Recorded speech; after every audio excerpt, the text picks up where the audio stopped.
Christmas brought so much joy. Couldn't wait for the presents and laughter.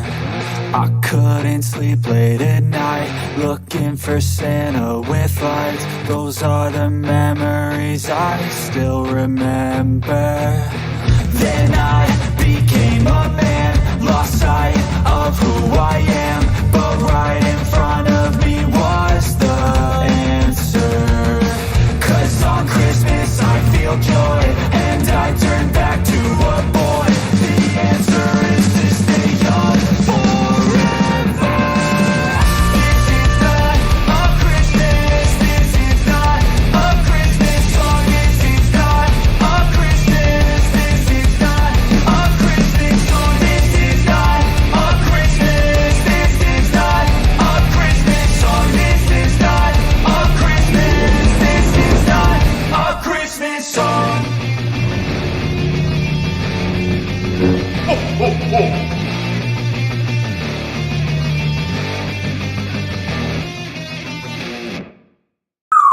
Hello, Star Wars fans! You know there's 156 days until Christmas 2025. Oh, and you may know, Santa, why are you live streaming on Tuesday? Don't you normally do this on Friday? What's up with that? Well, Friday we were taking a little bit of a trip up to Northeast Ohio, and today's my birthday. So 58 years old. Oh my goodness. Oh, you know what happens?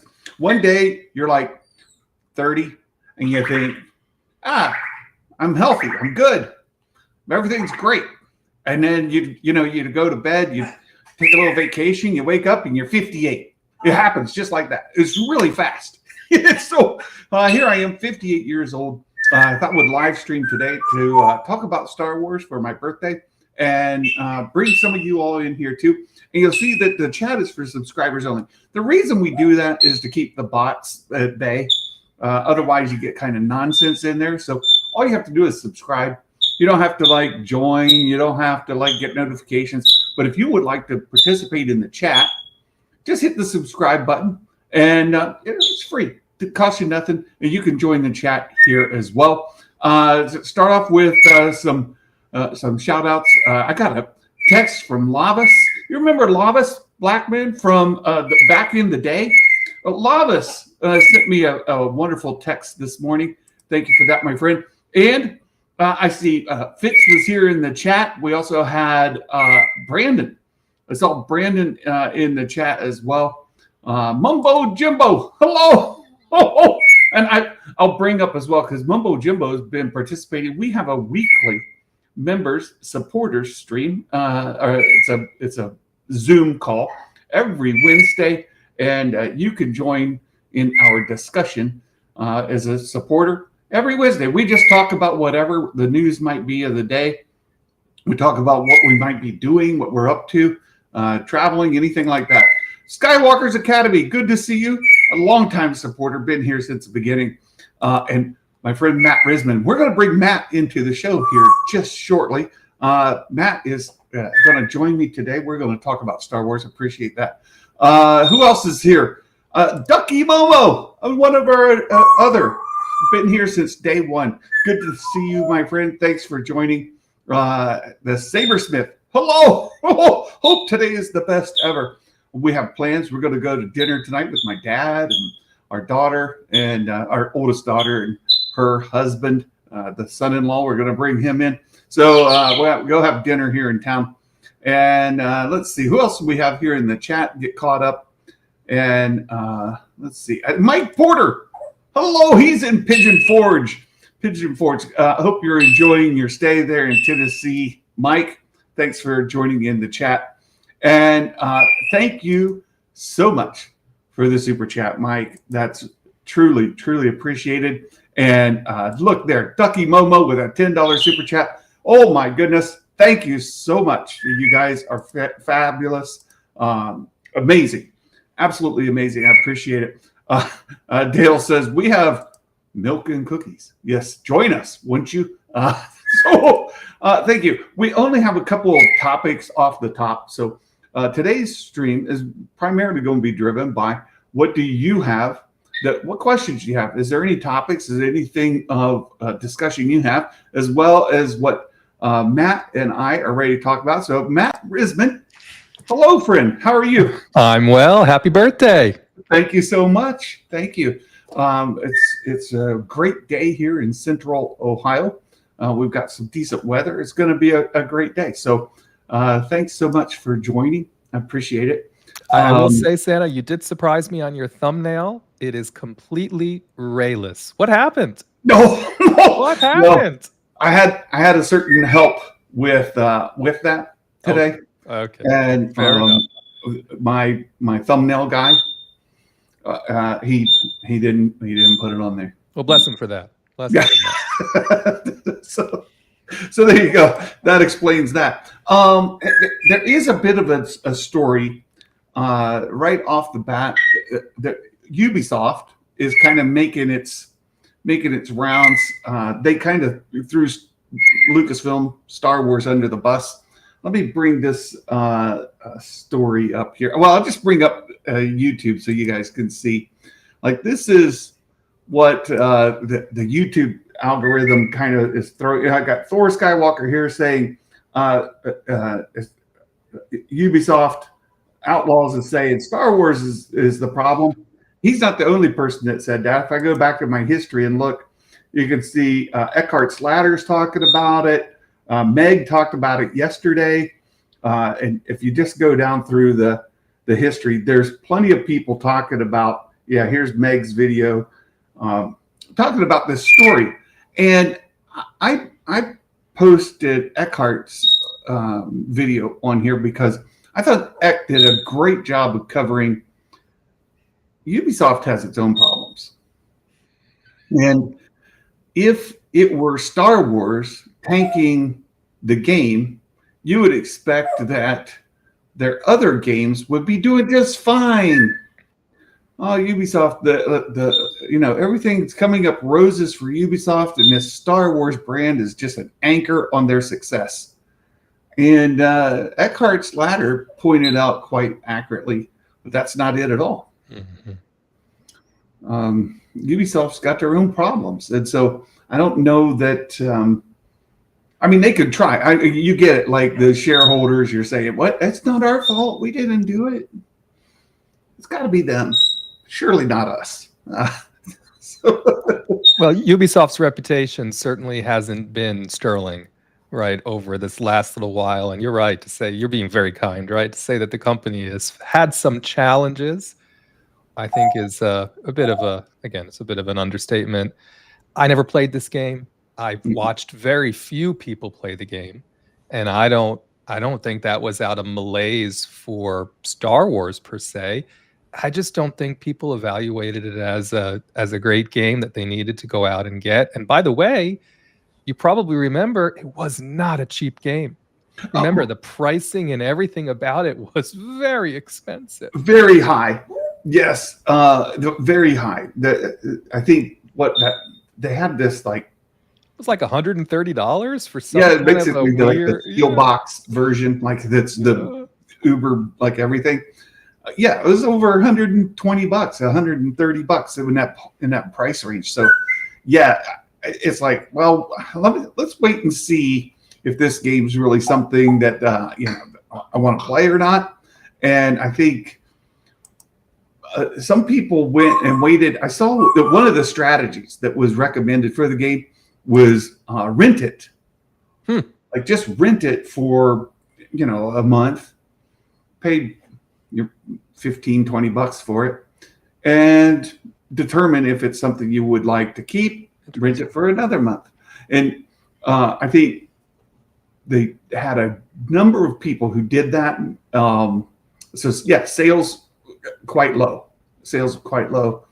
And you could probably rent it for 3 months and be done with it, right? And still end up paying less than paying just a fraction of what you would to own the thing, right? I think the Jedi Survivor games seem to have a pretty good amount of replayability, right? You can go back and mess around in those games again and do other things. And I know they tried to do stuff here with DLCs and other stuff, and then they brought in Hondo in a DLC and all this kind, and nothing.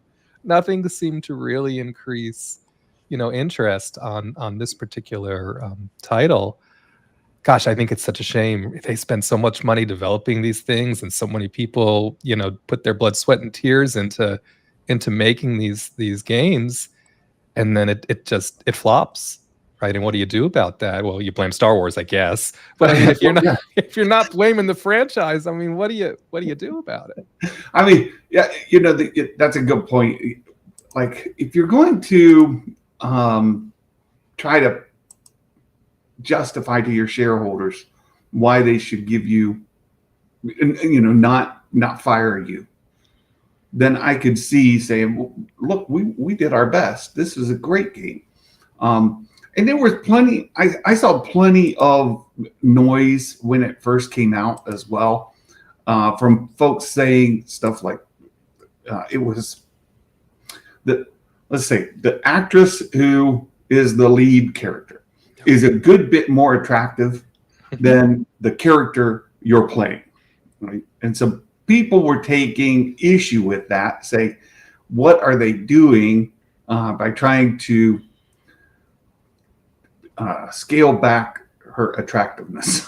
Yeah. I'm trying to be generous again, all right? I'm trying to be as generous as I can. And she was in the suit. She's a huge Star Wars fan, and the actress was, I mean, people often just think, oh, she's just there giving the voice, right? That's not it at all, right? No. She was in the suit and doing her thing, and I mean, she's acting. Yeah. They did the mocap on it, right? Yeah. And they had plenty of chance to capture her image from, full 360, and I don't know that it was intentionally making her less attractive, but I'll say that Ubisoft didn't help themselves in the argument that we made the bestest game.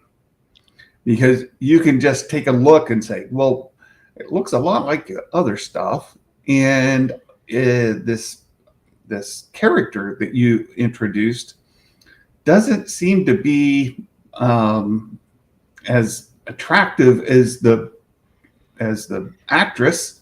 What's that about? Did you guys really try? Is the effort there? Or did you just half bake the character? You're like, that's good enough. Is that the problem? If the game is just good enough, so you release it, it's good enough. It's got Star Wars on it. It'll sell. And then guess what? People were on to you, Ubisoft, right? People were like, well, I'm not paying that much, to your point, right? Like, well, and plus the word of mouth, as I recall, for the people who actually did spend the money to play it, the gameplay wasn't all that it could be, right? And some choices they made in how you operated the character, right? And how that character interacted, with enemies and just navigated around. It wasn't as pleasing, I think, as people had hoped it might be. So yeah, I mean, it seems like they had quite a few things working against them, at the outset. And say what you want about today's world, word of mouth does matter, and it is easier to spread word of mouth today than it ever has been before, sometimes to our collective detriment. But in this case, I think they just made a lot of decisions, as they went along, which culminated in very, very soft sales. Yeah. And Skywalker Academy, right? It didn't work well on day one. And they came out with patches to get the game started. And then there were additional releases. I'm not a gamer, right? But I follow Asatru and Eckhart's Ladder and other gamers that come up in my Star Wars feed. And I'll watch just to see, what are they talking about? The real gamers, that Star Wars is a brand, not their only brand, right? So like Asatru, he plays other stuff. He's not a dedicated Star Wars channel. Eckhart's Ladder is primarily Star Wars, but not always, and from the gaming side of things. And when Asatru is saying, oh, it's fine gameplay, but it's this or that, and then he talks about an update, and the update fixes, and he just goes down the list of things that it fixes. Like, well, seems like, again, like between the graphics, the gameplay and the bugs, was it just good enough? And you were hoping that Star Wars would push it over the edge. How about do it the other way? Make something that's compelling. Yeah. We talk about this with shows and movies too. Make something that's compelling, something that's entertaining, something that's got the good word of mouth, right? It's got some buzz around it. I think if you look at the theater now, Superman is doing really well. It's not domestically. It's doing really well domestically. Yeah, I think it's doing well enough, like globally. It's over 400 million. It's going in the right direction, but it has word of mouth, right? A lot of positivity coming out of it. Not 100% positivity. I've seen people complaining about the messaging in it, or this is not my Superman, right? One particular message in it is getting a lot of getting a lot of conversation. So okay. Right. But if you apply that to Star Wars, and you take a look at the game, you take a look at the show, you take a look at the movie, if it's a compelling story and it's entertaining, you can succeed. Superman is succeeding in large part, and like you said, domestically especially, because it meets many of the criteria, right? It's good. It's a good family movie. It's been a minute. It's been a minute since we've had a movie with Superman in it that you would consider to be what they call today 4-quadrant, right? Which you would consider, okay, I can bring my kids to this, and with the exception of flipping off some tanks and maybe a bad word here and there, okay, it wasn't overt. I think that makes a huge difference, and I think Fantastic Four will be the same way. It's going to be another 4-quadrant film, and these films will probably help each other out, I think, as time goes on. So I'm with you. I mean, when it comes right down to it, I think a lot of us who want to consume content, we want whimsical, feel good, reminds you, nostalgic, reminds you why you enjoy watching these things, and provides some sort of a positive escape to whatever else may be going on, as opposed to, you know what I mean, just slogs, just dour slogs that remind you of everything that you're trying to avoid for 2 hours. You say that because I just saw a video on this recently where they're going back to like Spielberg's greatest 10 movies of his career, whatever, right? But in times where people are looking for content, they go back and you look at Saving Private Ryan. Saving Private Ryan, there's very little you can criticize on the content, the making, the cinema, anything, right? It's a great movie. Take a measure it. It's going to succeed. But how many people just put that on a casual Saturday just because you're looking for some entertainment? It's a little bit of it's not so uplifting, maybe. Well, okay. But I'm with you. Right. So when you go for a brand like Star Wars or Marvel or DC or any number of Disney, right? What's the other one? The animated Pixar. Yeah. Although lately maybe they trying to recapture some of their magic, but for the most part, Pixar, and then what Universal has their version on the other side of it.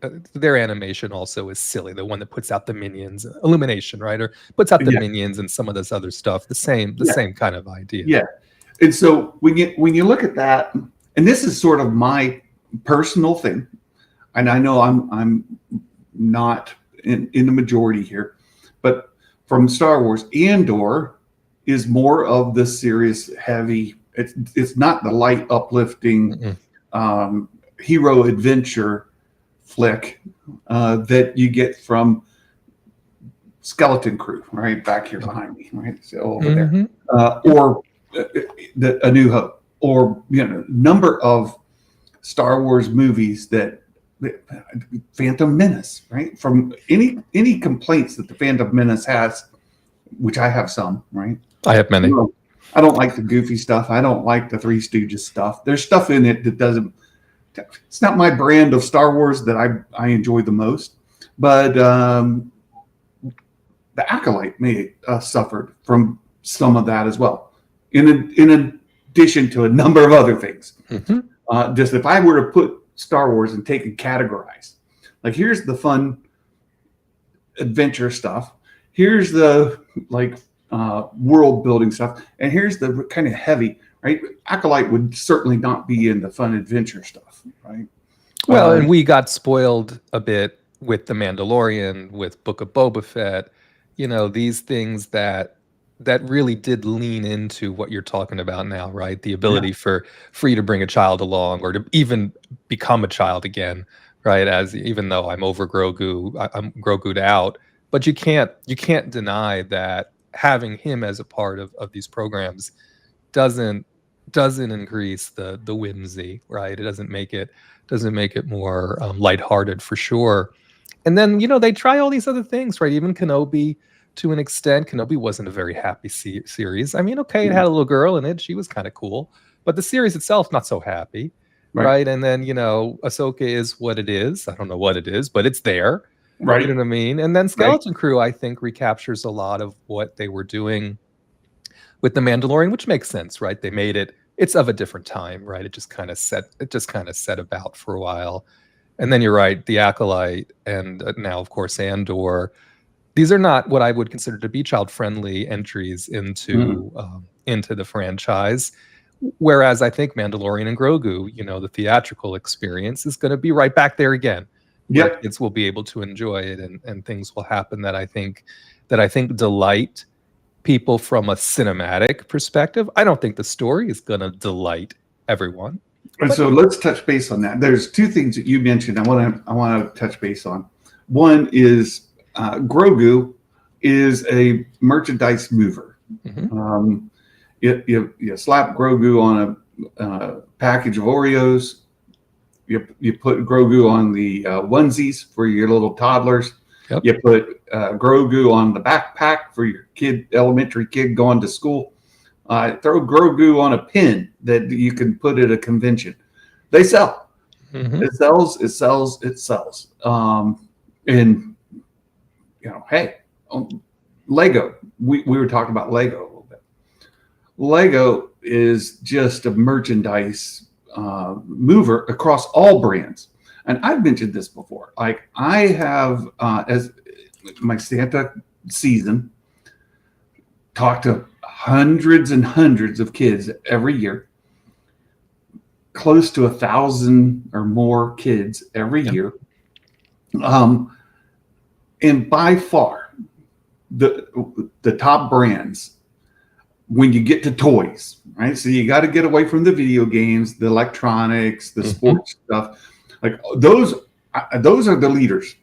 Like the video games, the sports stuff, all of that's the leaders. Like the kids are asking for that all day long. But when you get to the toy side, when they're actually asking for a toy, which sometimes I'll kind of poke them to try to get, I'll say, because they'll come in and say, "Oh, I want a new iPhone. I want a new computer, tablet. Wow. I want a bike. I want a dirt bike." I hope they have a Santa with money. Those are some high. Well, look, I can tell you some stories, my friend. Some of these families, right? Not the budget that I had when I was growing up. Same. But when I kind of push them towards the toys, and say, "Oh, what would you like just as a toy? Something to play with, something that just to collect, to have." I'll get into Lego and Barbie. All right, those are the top ones. Then there's a mixture of other Minecraft, which is based on a game. Yeah. Right? Like there's a lot of things that then come off of games, but when you just talk about the toys, those are the top two by far. Yeah. It's not even close. Not even close. When they mention things like Star Wars or they mention things like Marvel, 8 times out of 10, it's going to be in the context of Lego. Yeah. They're still going to ask for Lego. And then when it gets to like they want an actual toy, like maybe a lightsaber or a Spider-Man web slinger, right? Mm-hmm. Those are, I can probably, out of the 1,000, let's say, give or take a couple dozen kids that I talk to every season, I could probably count, I know I can count less than 100, less than 10%, way less than 10%, ask for those kind of toys. Yeah. So the merchandise is all on what is stamped on something or through Lego. So there's that. Then the movie. Right?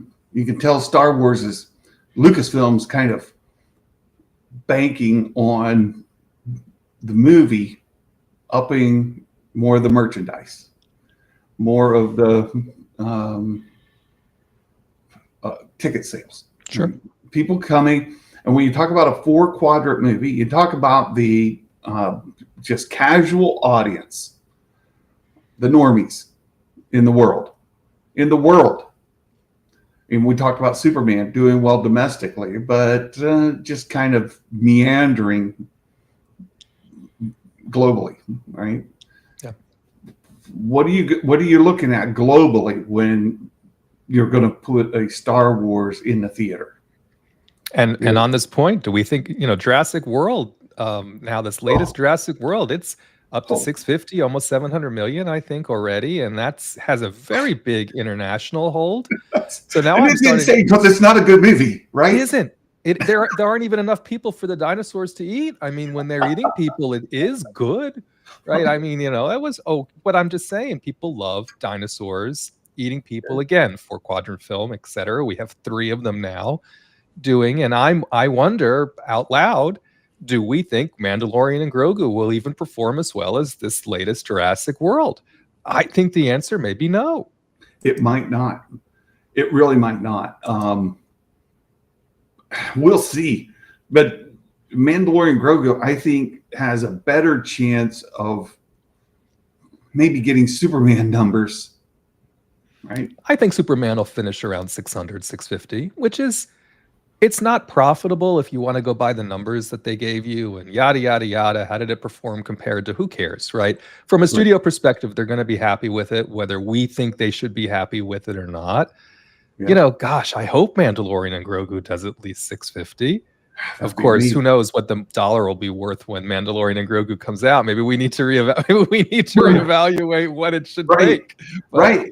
And I've got friends, and I listen to folks talking about the Mandalorian Grogu movie. It's not going to build on Star Wars lore. Thrawn's not going to be in it, Santa. There's not going to be Thrawn. You don't think we're going to see Thrawn? Look, where's Sheev? I'm willing him into existence, right? Where's she? Look, I love Thrawn as much as anybody. The novels, some of the best stuff. Timothy Zahn, just a tremendous writer, building a franchise that is just wonderful. Very nice man too, by the way. Yeah. A friend of mine reached out to me a week ago. A friend of the channel, somebody you guys have seen in the chat, and I'm not mentioning him until he says, "Hey, it was me." Right? If he says it was me, go right ahead. But he said Timothy Zahn is like 3 feet away from me right now, and we're going to be here all day together. I said, "Dude. Wait, what?" I said, "Yeah, all day." And I said, "If you get a chance, like you're 3 feet away from him, you're obviously like sitting at a table as a support person or something like that. If he's signing autographs and you're assisting in some way, or a book table, whatever. Yeah, that's my guess, right? If you're that close, right, and you're going to be there all day.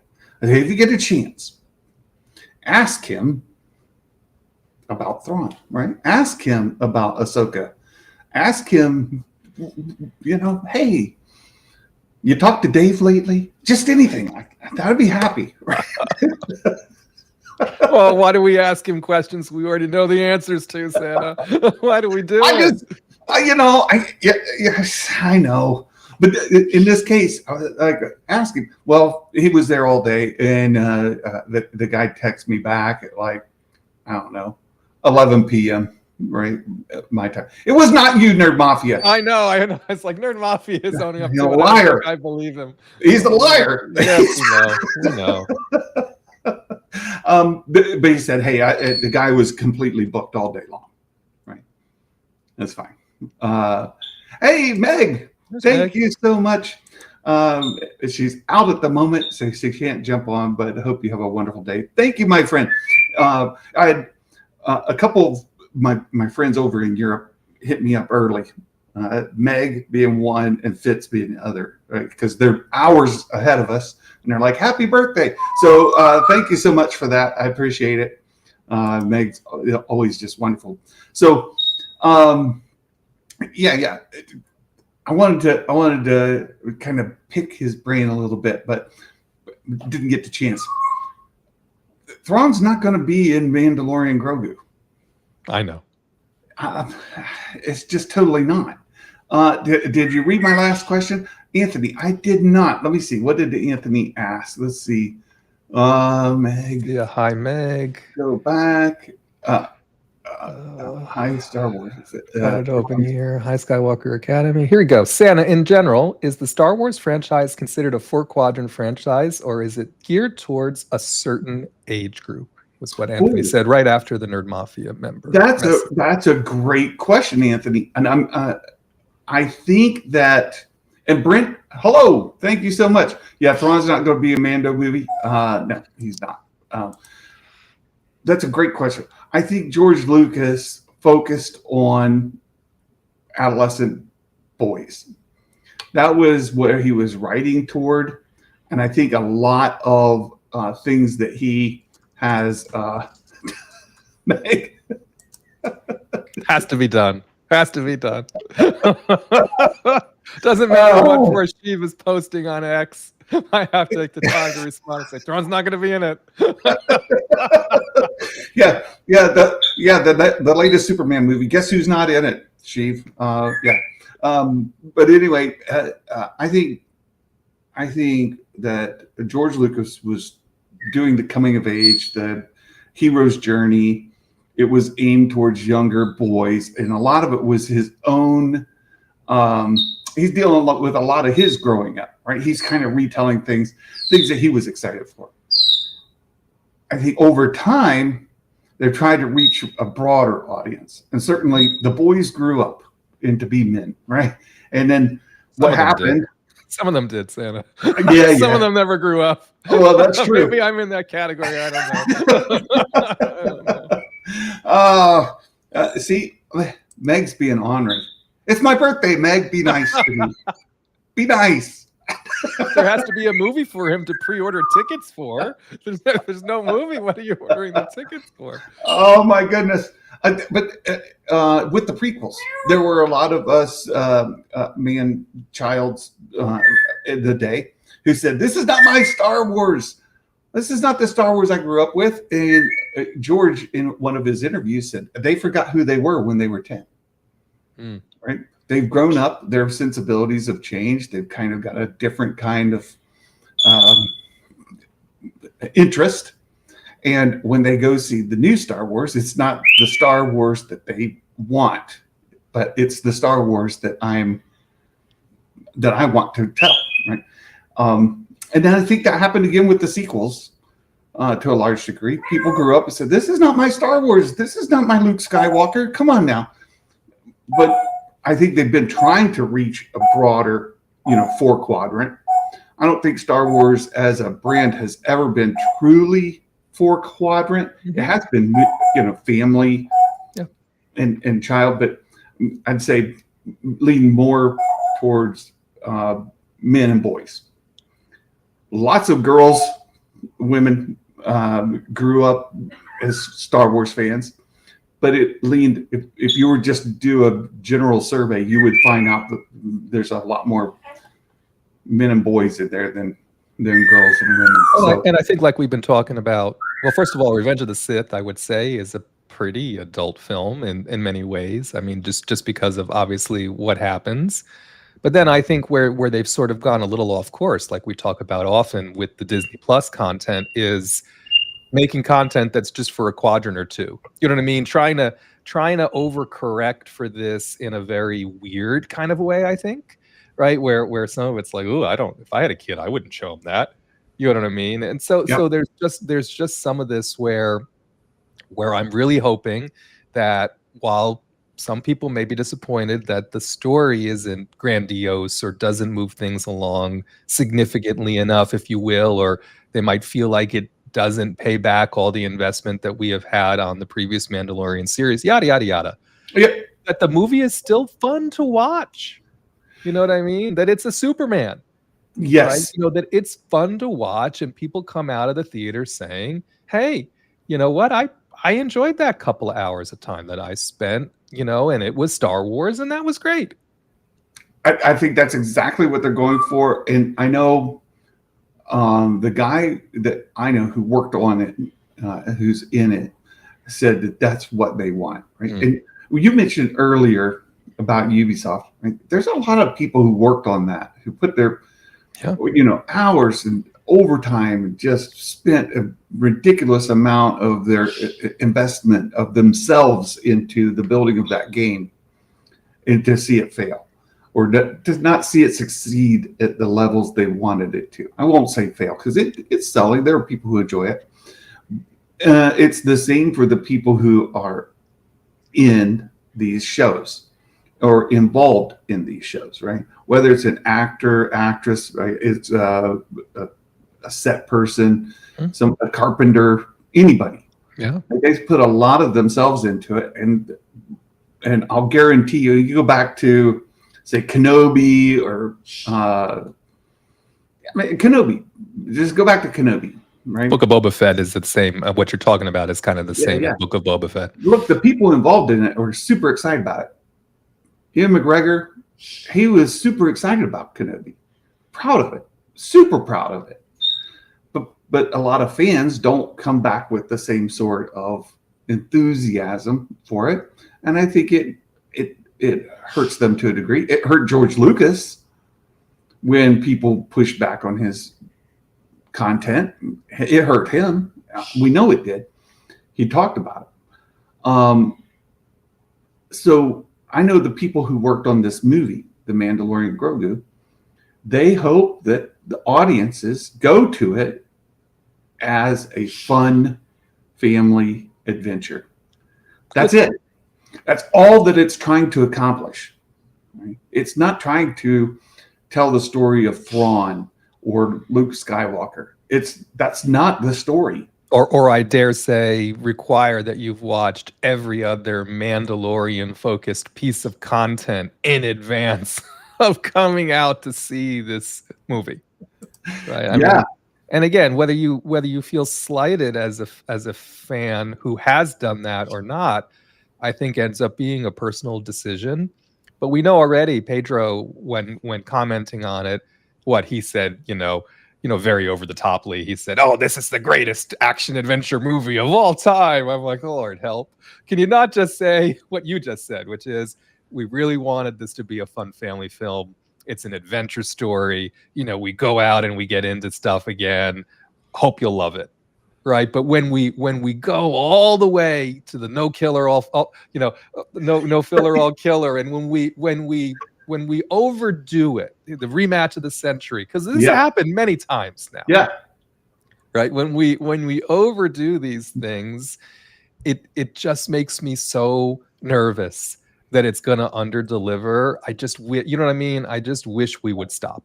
Yeah. And by we, I mean people like Pedro and other folks who are attached to act in these things. Just don't do it. Yeah. Well, Meg brings up a point, right? It's such a wasted opportunity for Slam Dunk. We all come into it with our own expectations, whether it's Meg or you or me or some random just casual fan. You come in with some sort of expectation. And whether a show, movie, game fulfills that expectation depends on kind of what you bring into it. And if you're Pedro or you're saying it's all killer, no filler, and you come in and you watch it and you're like, that's not quite what I thought that meant. You get the slowest speeder chase in the history of speeder chases. They weren't even a 2-cylinder, right? They were a half a cylinder. I don't know what was going on. You know what I mean? It's just, don't get me started on this again. Oh, I know. Right? But it's that causes the disconnect, right, between the people involved. And and again, I'm not trying to throw anybody under the bus, but Leslie Headland or Ian McGregor or Hayden Christensen or maybe you're Pedro Pascal or Dave Filoni. When you're out selling the thing that you made as being the best thing that you've ever worked on in your entire career, or that's ever existed, ever. Why do you do that? The rematch of the century. Which century? What? Which time? It's tough, right? It's tough. Mando Grogu has been done for a while. Mumbo Jumbo. It's been in the can for a long time. They may even finish post-production by now, right? I mean, it doesn't take that long to do the post-production. It's way past post-production. It's ready. So it's and I saw, Meg brought up the point in chat also. It's gonna feel really weird between now and May of 2026, right? We've got the Rebuild the Galaxy, the little Lego what if thing, which I like, right? That's coming out in September, another season of that. And then we got Visions coming out in October. And then we might not get anything else unless they want to put the Shadow Lords show out, right? Before May of 2026. I hope they do. I hope they don't give us zero between, between Vision's conclusion and May 2026. And I know it used to be this way, but it hasn't been recently. So that's a long time with no content. It is a long time. But you do get the Lego Rebuild the Galaxy, which I liked. I mean, and go back to what I was talking about with Christmas sales. And they have a cool little Lego set, a speeder. It's a snow speeder recolored with a little speeder that comes out, and it looks cool. Oh yeah, and that's the thing. Those will sell. Those are sell. We're going to get another Saga movie, and I take issue with a little bit of what Meg's put out. And I like to call her Salty Meg, right? There's a little bit of Salty Meg in here, but she's entitled to it. All of us come into things with your own expectations. I was talking about. And if something doesn't land for you, then okay, I understand. Sabine's Force Push doesn't haunt me, right? And I think for lots of folks, it's fine. I just hate she couldn't move that cup, Santa. I felt so bad. She tried and tried and tried, and the next thing you know, she's shoving him in a Star Destroyer. I was like, wow, we certainly went from one extreme to the other, didn't we? Wow. I think that happens, though. That's not uncommon for Star Wars. You can take issue with it, but I don't think it's uncommon for Star Wars, to be struggling, and find yourself in the heat of the moment, and you succeed. Right? That's sort of the point of coming of age. I'm joshing about the cup, right? Yeah. For me, the most off-putting about that whole thing is you had to look really, really hard to infer that maybe there was some force. I think that there was some force sensitivity in Sabine as she was presented in Rebels. Right. I know through training with the Darksaber and some other things, there might have been little clues, right? And of course, the way in which she operated just as a matter of being, Darksaber aside, right? I mean, she had a certain amount of clairvoyance and just some other things where you could, if the gymnastics start, I could see it. Mm-hmm. But to me, the thing that was the most off-putting about all that was, where did it come from? what I mean? To me, that was the worst. That Yeah. was if you the barrier to entry is if you can accept that should come about, then you're right. The progression of how she matured with her Force training may have made sense. Although Hu Yang said she was the worst Force user she'd ever seen in his 30,000 years of being. Right. So it's like you know what I mean? Right. I don't know how to make what to make of some of that stuff, just because it's not very consistent as it's even presented in the framework of the program. Yeah. Look, I get it. I've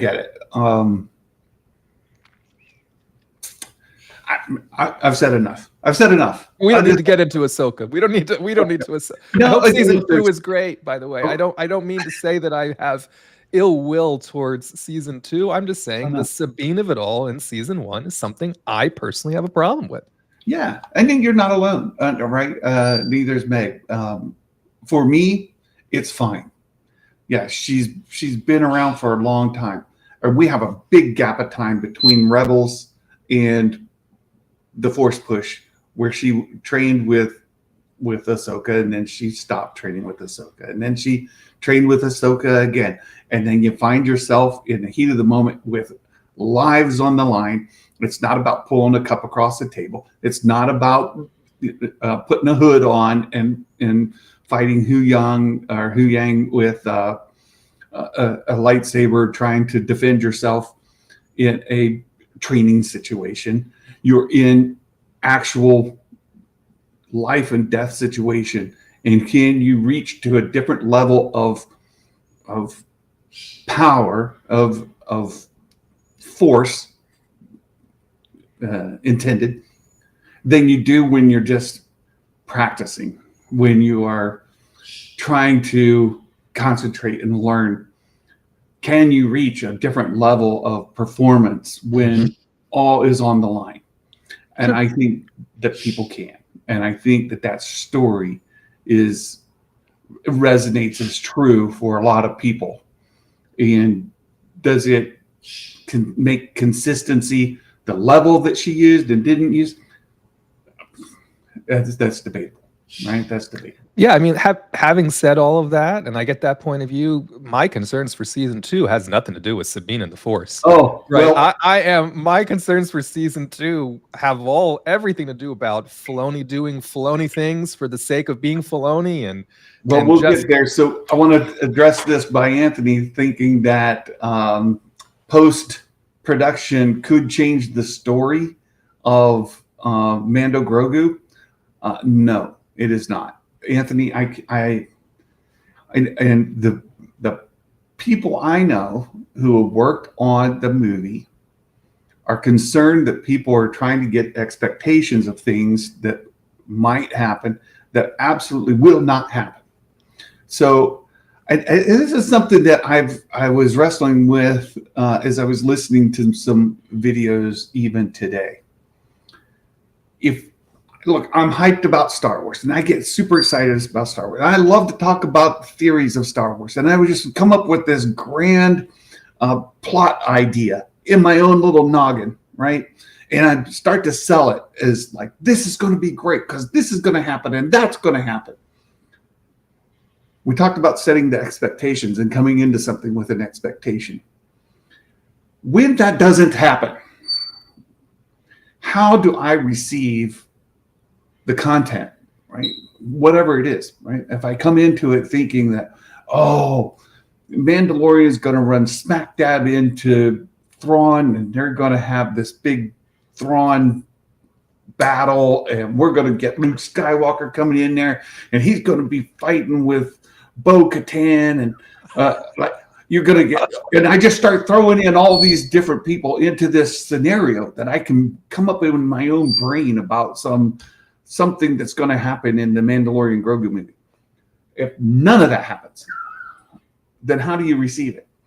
And I know the people working on it said, Brian, can you help?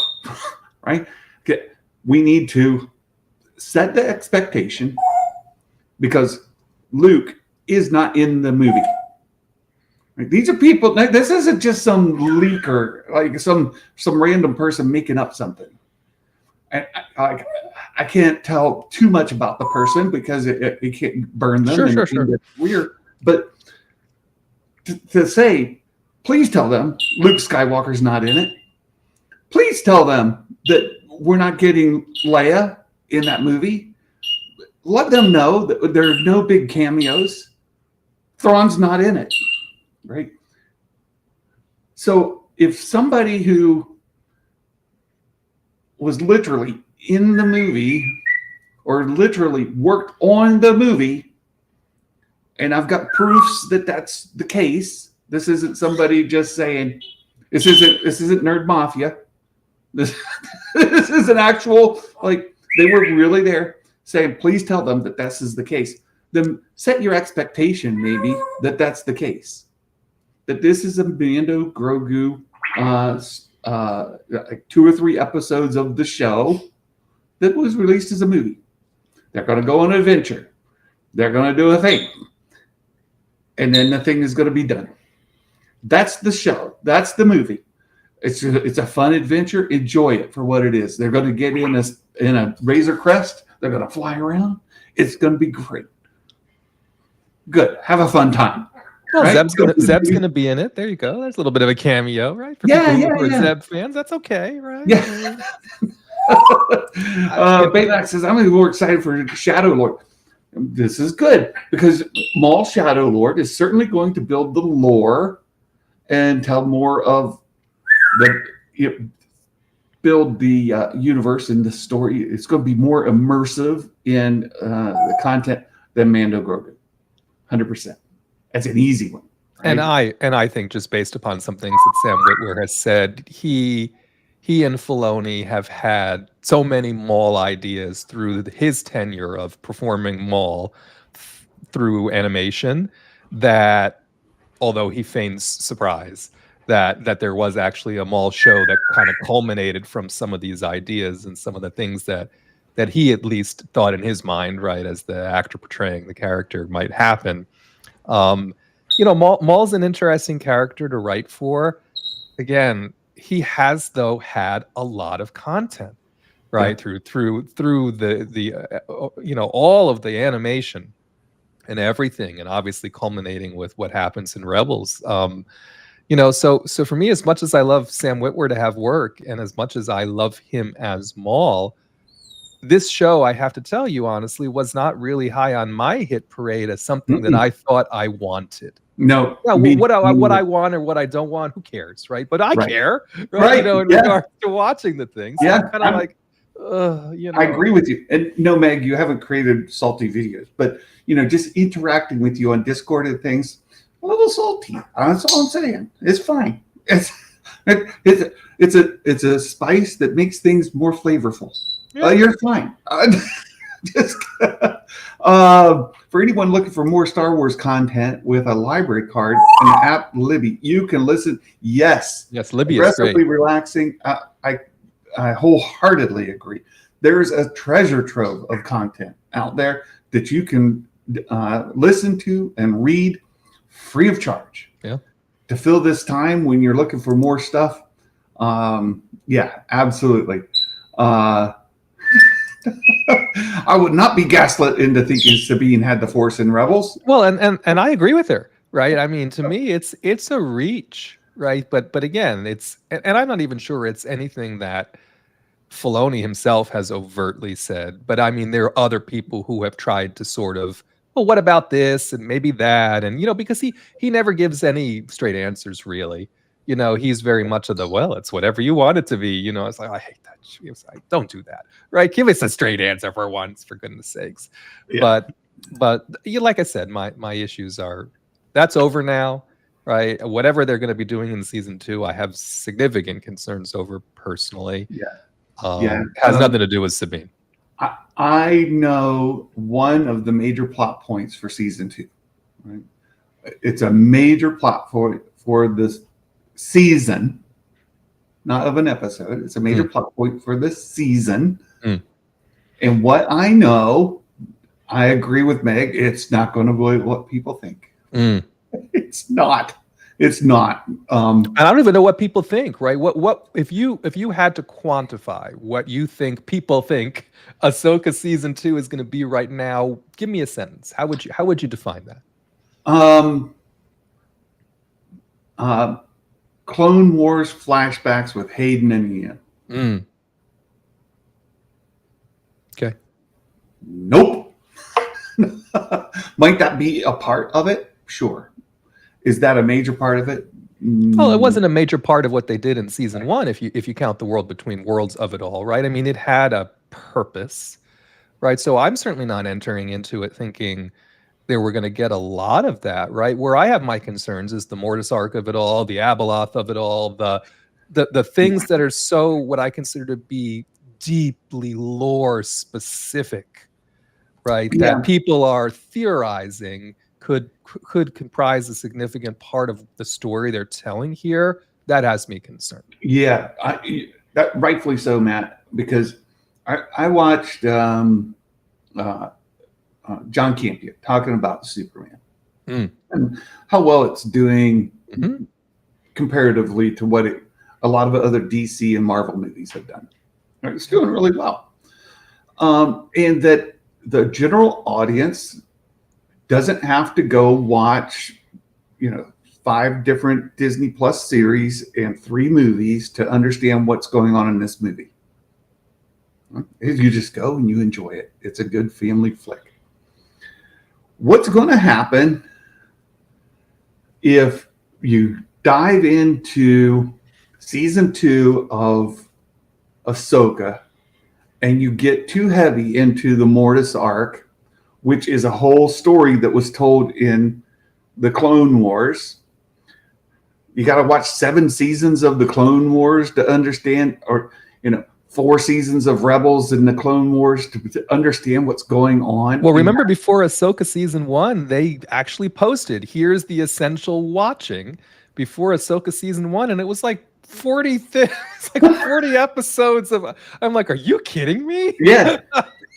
It's a barrier to entry, right? With that barrier to entry, people saying, I'm not going to go do that.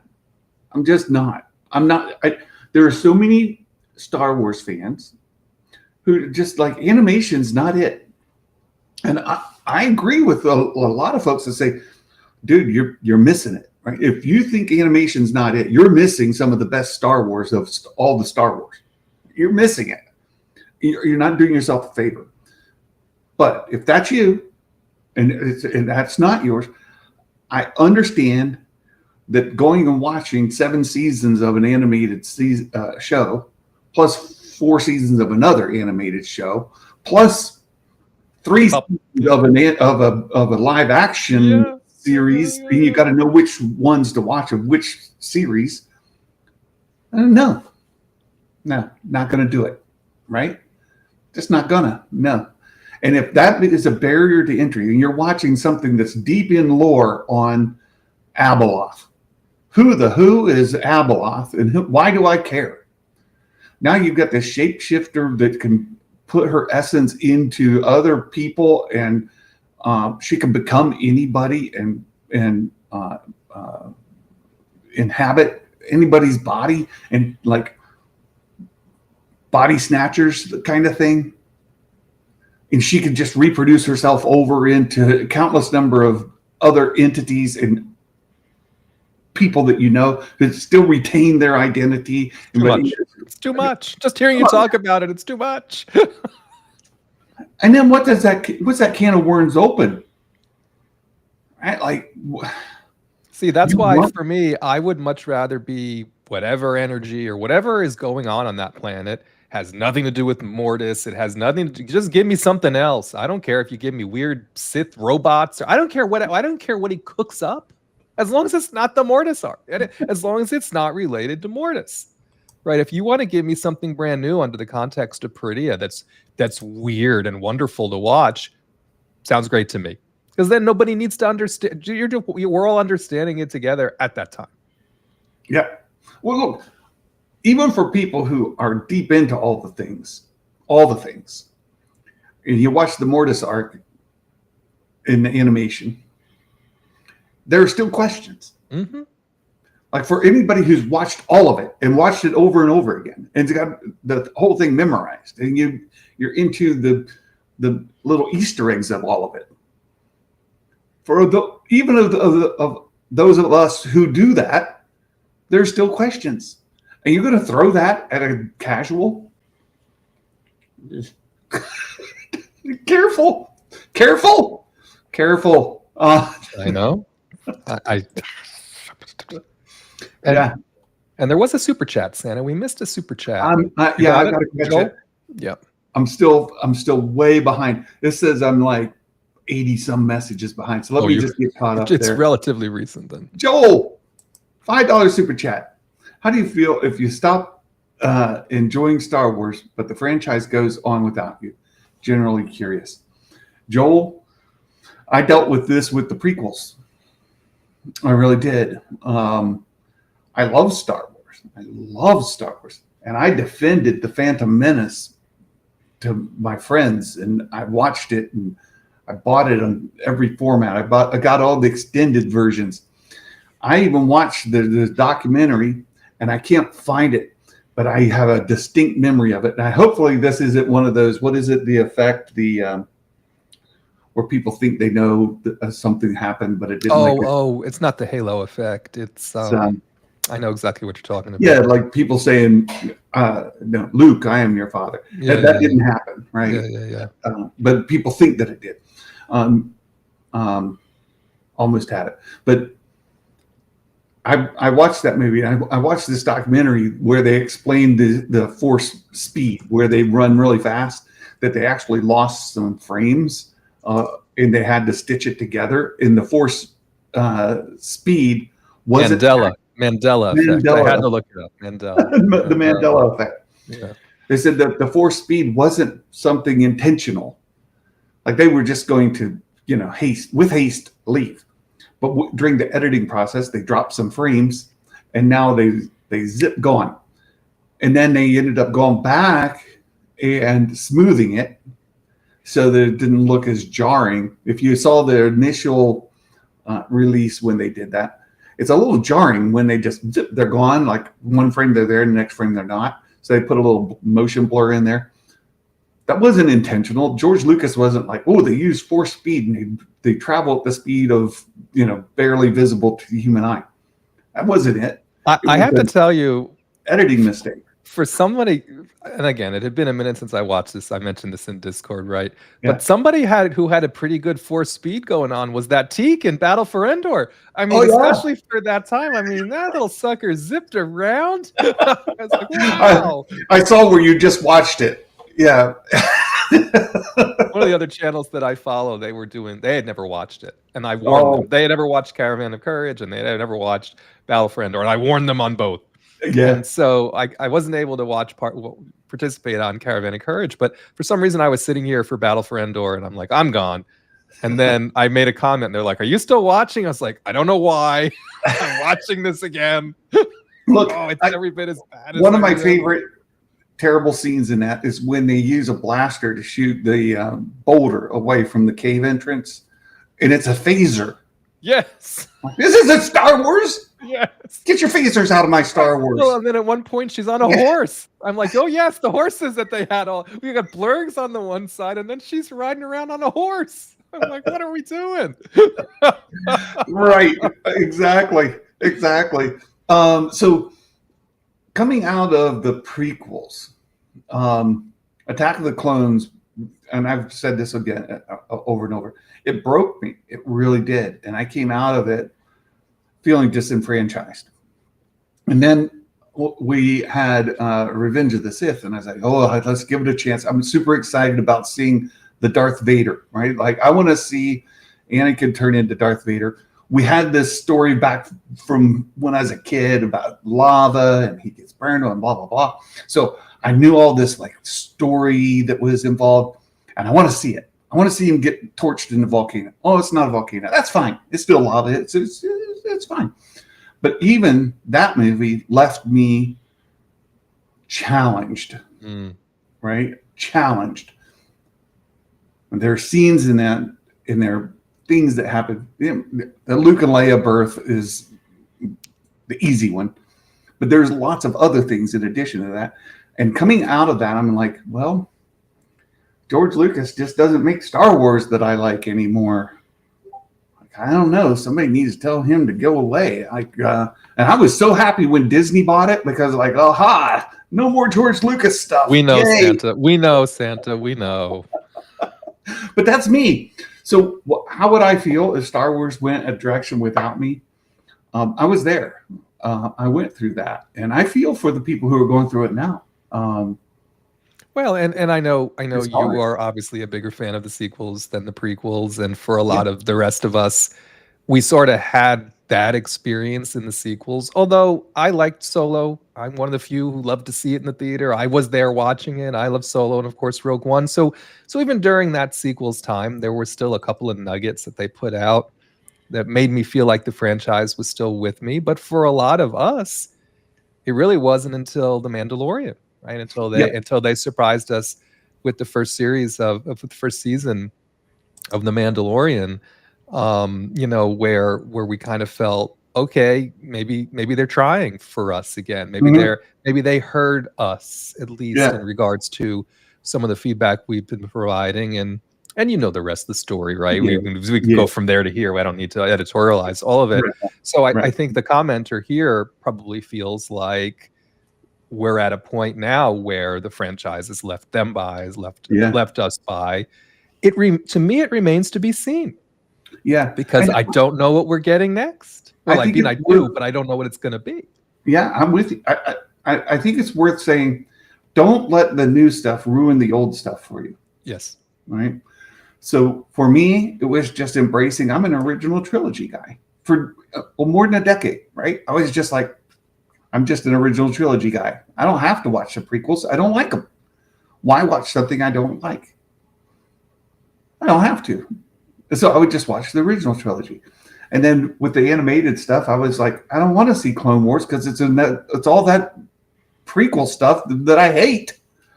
And it took people saying, no, Brian, listen, listen to me. You need to watch it. And so I watched it. I was like, oh, you know what? This is good Star Wars. So what I would tell you is, if you feel like it's leaving you, go back. Go back to the thing that you fell in love with, right? And try to look for the things like aggressively relaxing. Go to the library. Check out some stuff written around the stuff that you like. Because there's some great stuff. There's some great stuff. Even though there was no source material, Santa, there are things out there that do exist. That's right. That's right. Well, I mean, Star Wars has never adapted a movie from a book, right? It's not like Jurassic Park where there is source material, right? And now, of course not. But the original Jurassic Park movie was sourced from a book. That's right. Harry Potter has source material. Star Wars never came that way, right? So the statement's true, but also from a certain point of view, not worded the way that is necessarily hopeful. Dave said at Celebration, half the series was Akbar versus Thrawn. Oh, I know. And Vader's lair is here now. He heard Thrawn, and he did show up. I know. He sent me a happy birthday message. Thank you for that, Sheev. I appreciate it, my friend. That was nice. He set it up so that if it doesn't happen, people's going to be annoyed. Well, there's what you said earlier, right? Yeah, be careful. Abeloth isn't who you think. Well, that's literally true. Daryl the Derelict, happy birthday to you too, my friend. We share a birthday. Daryl's birthday is also today. Okay, I forgot about that. Happy birthday to Daryl. I don't think he's 58 though. He may be. He's in his 50s though. I think could be 58.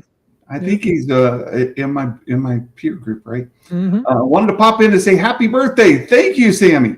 I appreciate it. Hope you have an amazing birthday. Thank you so much. I appreciate it. Mandela effect. I really love how Gunn is making projects that cater to hardcore DC fans, but at the same time, casual. Well, yes, I suppose. DC is a weird franchise. Like, which era Are you from the Silver Age? I Do was you just going to say, because those characters have been reinvented or morphed or changed or recast. You know what I mean? They have had so many iterations through not only printed media, i.e. comics, but I mean, if you count the Arrowverse stuff or the CW stuff, I mean, I guess you kind of have to count it. I mean, it's there.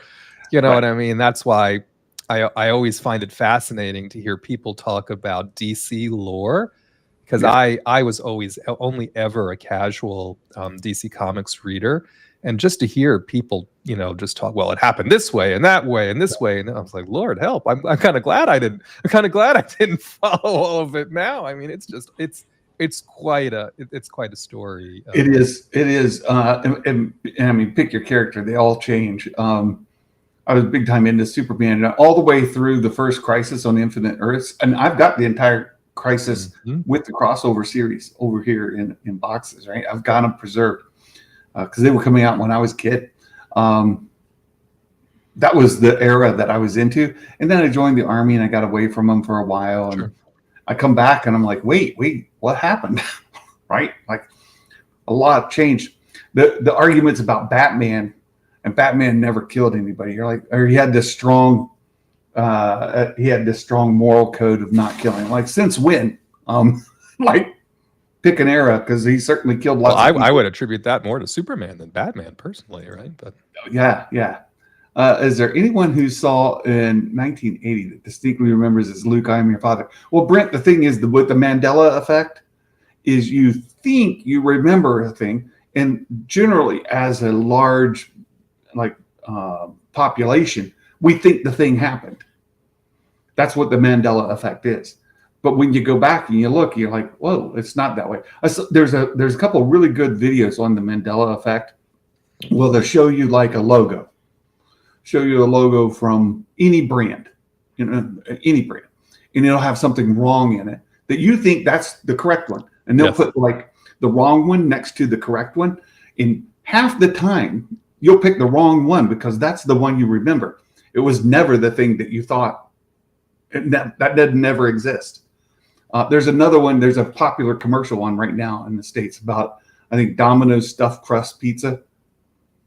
It never happened. No, Domino's never had stuffed crust. But there are people like, oh yeah, I used to order Domino's stuffed crust pizza all the time. They're like, and they open the box and it's empty because it didn't exist. Oh, yeah. Little Caesars. You're right, Baymax. Yeah, I felt that was a shot at George Bush. I did. It made me mad because I was an Army veteran, and I was an Army band, and I played for George Bush as president when I was active duty Army. Yeah, it kind of made me mad. I mean, like George Bush or don't, it's just where I was in my life at the time. I just fell down a Dana Carvey rabbit hole the other day, so I wouldn't be prudent, and 1,000 points. I was just reliving some favorite George Bush memories myself. Mando season 1 was amazing. Mumbo Jimbo, $20 super chat. Thank you so much, Mumbo Jimbo. Just a wonderful guy. I've got to know him a lot better in the last weeks. He's been participating on the weekly supporters call. Thank you so much for the $20 super chat. Thank you again. It says, looking forward to the Wednesday's group call. While I was not anticipating Mall series, I know Sam Witwer. No. Yeah. So we talked about this earlier. Matt mentioned, and I agree with you, the Mall show was not on. Like, if somebody gave me a list, here are 5 animated shows, pick which one you would like to see. Yeah. And Mall's on the list. I could name easily 4 other animated series I would put above it. Easy. I mean, number 1 for me personally would be post Return of the Jedi original trilogy animated series. Yep. I mean, and I think that's a popular sentiment among a lot of Star Wars fans. They want to see Luke Skywalker out there doing the Luke Skywalker stuff that you wanted to see Luke Skywalker do. Not the Luke Skywalker stuff from the sequel trilogy. That's right. Or the limited exposure that we've had to him in, I guess, Mandalorian and the Book of Boba Fett. Yeah, I think that's I want that so bad, right? And I'm with you there. And of course, I would have picked, even though I'm not like an Uber clone fan, I would have picked, can we not just continue or finally finish the clone story? Because we never really finished it, right? It became very Omega blood focused, right? It became a very different story in the last season of Bad Batch. And I feel like we never really finished the clone's story. I hear you. How about a Thrawn animated series? I'd love to see a Thrawn animated series. Wouldn't you, Vader Slayer? It's not gonna happen. Not gonna happen. Oh my goodness, Joel again. Oh no! Thank you for the super chat. I've loved all Star Wars. Also, a hot opinion of mine: evil Filoni Thrawn over book Thrawn. OG Thrawn was evil. Zahn whitewashed him. Oh, Joel, there's a hot take. I love it. It is a hot take. I love it, Joel. Absolutely great. And I see that we were misreading you a little bit there, but that's still a good conversation. I saw an interview with Timothy Zahn saying that the new Thrawn is absolutely consistent with the Heir to the Empire Thrawn. I said, no, he's not. What are you talking about? You can't, like Meg said, you can't gaslight me, Timothy Zahn. He's telling a story. It's what he does, Santa. Telling a story. I said, I know Thrawn, and that ain't him. So I went back and I reread the Heir to the Empire series, and I'm actually rereading it again on. I'm reading the comic book adaptation of it, and keeping in mind what Zahn said. Look, and I'm with everybody else. I thought he's lying too. I'm like, you're lying. From a certain point of view. Oh, here we go. Here we go. There we go. I mean, if Vader can be, Luke's dad, then if I think of, like, from a certain point of view, I see what he did there when he threatened to completely annihilate the entire population of a planet. He didn't really mean he was going to annihilate the entire population of the planet. He just wanted you to think that he was going to annihilate. Like, he wouldn't really have done it. Of course not. Look, I hear you, Joel.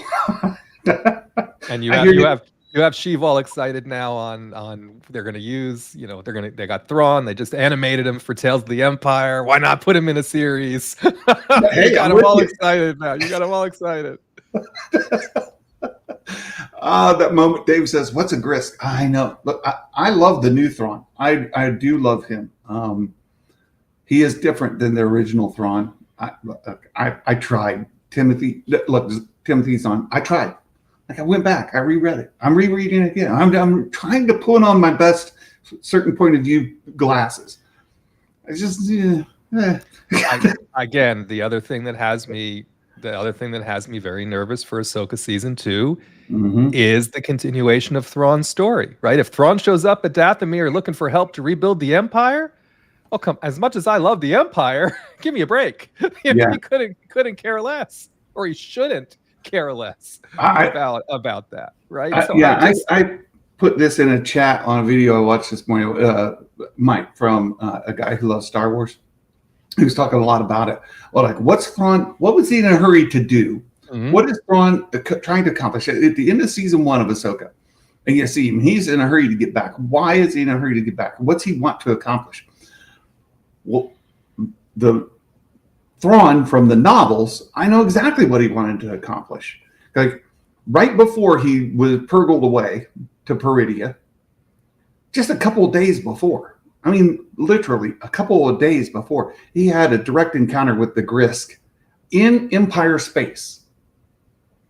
Like, they were here, right? Like, they're a threat. And he removed that immediate threat, but knowing that was just the tip of the iceberg when it comes to the Grisk Empire, so to speak. He got rid of the tip of the iceberg, but the larger threat still looms. You're purgled away for a couple of decades. What do you want to get back for? right? You got to want to get back because you know the thing. When you left, that threat was there. When you come back, wouldn't you assume now you've learned that Palpatine's gone, the Empire's kind of collapsed? You've got to be in sheer panic. I'm with you, but that problem is that threat was never introduced in Rebels. And I'm not saying just because it was never introduced in Rebels doesn't mean Filoni can't decide to do something with it now. He won't, right? That's what I mean. That's why I'm very fearful that they're gonna make Thrawn's return to the known galaxy all around getting rid of the New Republic. And that's why we're gonna get the Akbar versus Thrawn showdown, and all of this stuff is gonna happen because that's going to be the way they portray his threat. And whatever's going on with Dathomir, whatever, I guess will support him in doing that, is my assumption. Maybe Filoni can tell a good story with that. Maybe he can't. I don't think that's the Thrawn story the Thrawn faithful are looking for him to tell. I am scared to death. Like, this argument has been told in different contexts, typically around like DEI and what's the other popular word? SJW kind of stuff, right? Where you take an established character that has established lore, tons of fans, pick it. I don't care which character it is, Green Lantern or Superman or Batman or, I don't know, pick anything. And you then decide to take that character and tell a different story with an entirely different personality, entirely different set of morals. Well, different context, right? Yeah. Why?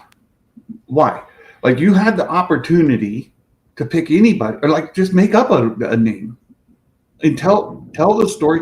Like, if you think that the character you want to tell is so compelling and good the way that you're thinking, then tell that story with the character that's in your brain. Don't go pick a character that's established. That's right. And put your character on top of it. Mm-hmm. Don't do that. And Dave Filoni, this is what frustrates, I think, a lot of us Thrawn loyalists, if that's the right terminology. Why? What would you let somebody do that with Ahsoka? Who thinks, like, raise your hand if you think Dave Filoni will be like, sure, go ahead. You can use Ahsoka in your story. Tell whatever you want. I don't care. Yeah, change her. Oh, sure. Yeah, go for it. You think he would do that? Like, he owns that character. He loves it. Like, people talk about how terrible he is about using her to tell his Star Wars, and he won't let go of her. There's a reason people say that. Do you think all of a sudden he's just going to be like, hey, Rian Johnson, you want to do an Ahsoka movie? Go for it. Have fun. Don't speak that into existence, Santa. I did that on purpose. Don't even. I did it on purpose. No, just don't. I tried to pick somebody who would subvert expectations. Oh, you picked him. You picked him, all right. I love it. So yeah, why then would he take Thrawn from somebody else and just make it his own story? He's going to make him into whoever they want him to be. What? And this is one of the. I would just love to ask Filoni this question that you're positing here, right? Is it because he loves the character, but he wants to just tell a different Thrawn story of his own? Does he not like the Thrawn stories? Because he's choosing to use Thrawn, on your point, and he has a story he wants to tell with him. I think the question you're asking is, why is it not more deferential to the Thrawn stories that already exist? And obviously, I don't mean to say that Thrawn has never been depicted, right, as rebuilding the Empire. Please take me at what I mean, right? There was a purpose behind why he wanted to do that, right? And I think I think that's where we may get a different telling of events here that I don't think will be finished in Ahsoka season 2. I just think we're going to start to see more about it in Ahsoka season 2, and it has me nervous. Yeah. And Joel, thank you again. The super chats, amazing. Happy birthday to me. Thank you. It's very generous. I appreciate it. I just can't express how much that means. Thank you so much. Thrawn restoring the Empire is exactly his motives in the OG trilogy. Well, Zahn is saying, why? Why did Thrawn want to rebuild That's right. the Empire in the OG trilogy, in the Heir to the Empire? Why did he want to? And so I did. I went back and reread it, and I'm rereading it again from the comics. That is not expressly told. So is the new Thrawn consistent with the old Thrawn in that the old Thrawn could have been also wanting to build strength to defend against a bigger threat? Yeah.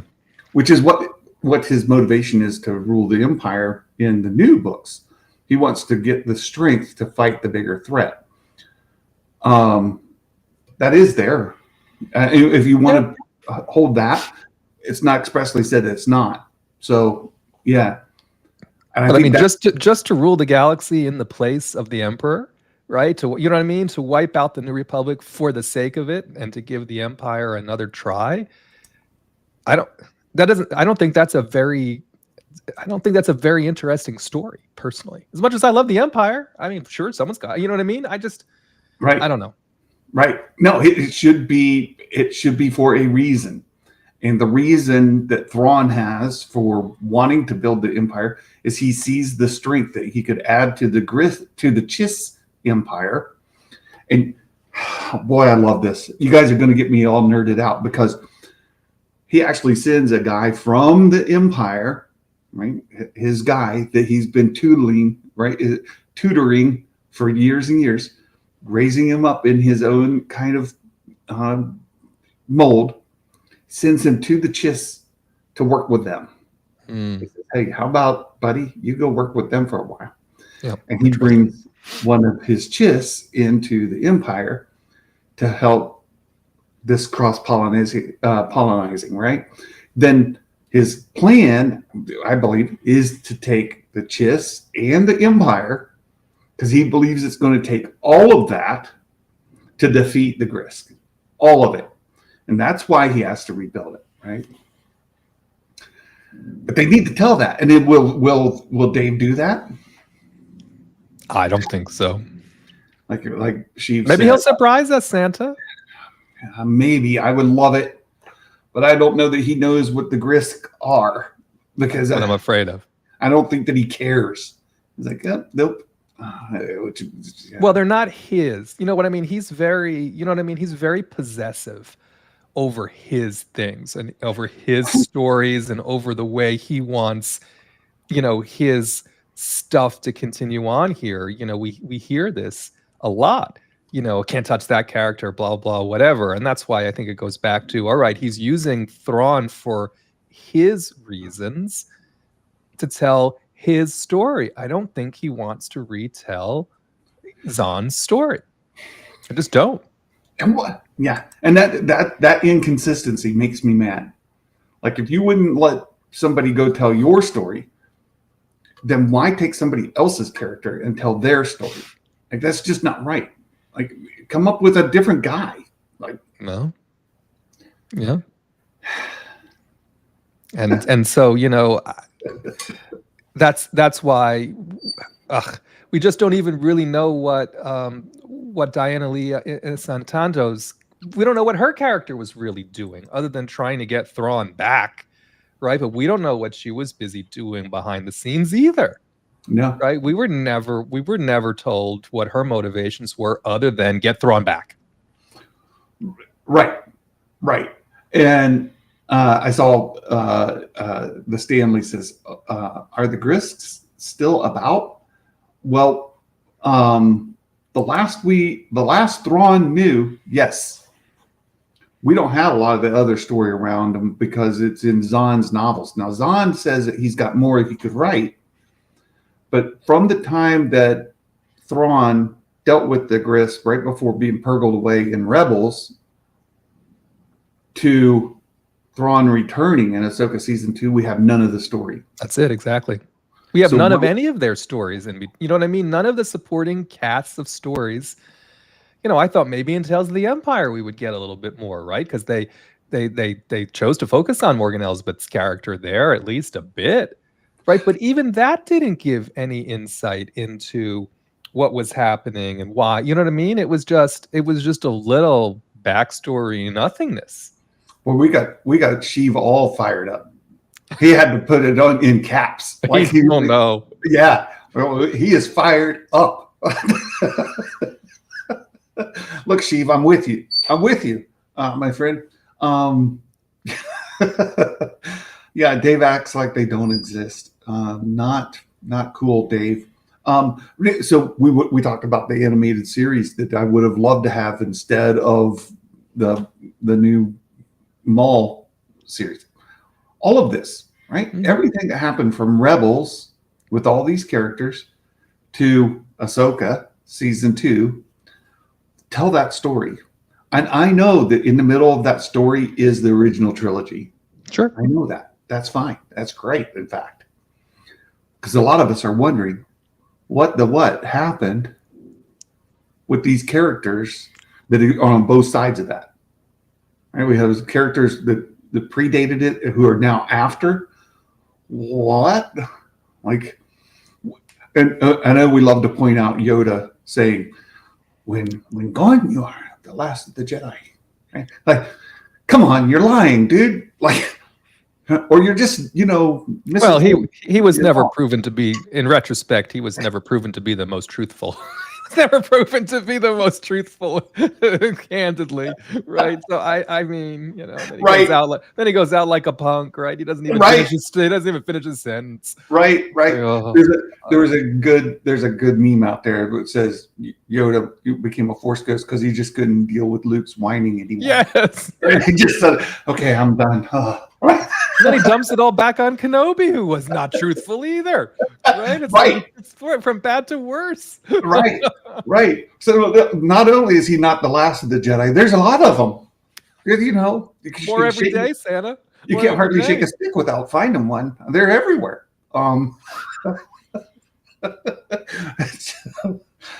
Look, at some point you have to laugh because it's so ridiculous, right? It's that or just get mad. And I just don't have the energy at this age. I am 58 today. For Pete's sake, I don't have the energy to what that's saying? I'm too old for this crap, right? You gotta exactly. I just don't have the energy for it anymore. I just and again, we're supposing, just based upon track record, right, that we are going to experience some disappointment in Ahsoka season 2 in regards to, I think, what a lot of people want to see as the Thrawn story. Yeah. Maybe it's all much ado about nothing, right? I don't know. It's interesting because of what I know versus what Dave said at Celebration, right? And you have to look, what's the name of the series? Ahsoka. Where is Ahsoka? She's in Peridia. One thing I know that's happening in the series is happening there. Mm-hmm. Like the major plot point that I know is there. So how do you get from there to Thrawn fighting with Akbar all over the place? And if it's, if it's again the usual length series, you're right. I think it's gonna be potentially somewhat disjointed if they try and tell an Ezra, Hera, Akbar, Thrawn story while they're also telling a Sabine, Ahsoka, Shin, and Baylan Skoll story. You know what I mean? Yes. Because I think it's going to be two separate stories, potentially for the entirety of the series, of the season. Yeah. Like how many episodes? Or like we presume 8 I'm assuming episodes. it's only going to be 8, right? Even if it's 12, like I mean, you're dividing that story up, and there's a lot of story to be told. Yeah. And I don't think it's going to be a 4 and 4, right? I think it's going to be throughout every episode or throughout most episodes. A little bit of both of the stories are going to be told.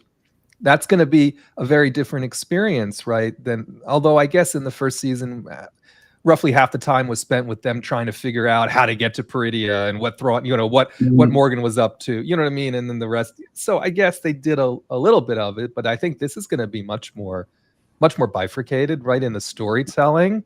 Yep. I hope it flows. Oh, look, I'm worried. And Joel, thank you again. My goodness, the super chats that you've given today add up.